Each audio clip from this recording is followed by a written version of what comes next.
Ang Batangas Police Provincial Office sa ilalim ng pamumuno ni Police Colonel Marlon V. Rufo, Provincial Director, ay nagsagawa ng Biyernes ng ikapitong pulong ng Oversight Committee sa Anti-Illegal Drugs, Anti-Illegal Gambling at Enhanced Managing Police Operations sa pamagitan ng virtual na pagpupulong sa Batangas Police Provincial Office sa Command Center sa Campo General Malvar, Batangas City.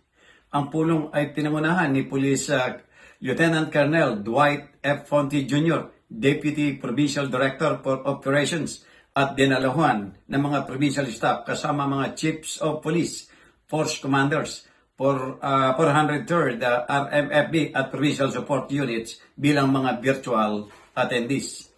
Ang mga pangunahing agenda ay ang pagsusuri ng 8 focus na krimen sa lalawigan, mga nagawa sa mga warrant of arrest sa pagpapatupad ng mga search warrants, mga update sa pag-aresto ng mga wanted na tao, mga operational accomplishments, at progreso sa mga programa ng mobilisasyon ng komunidad.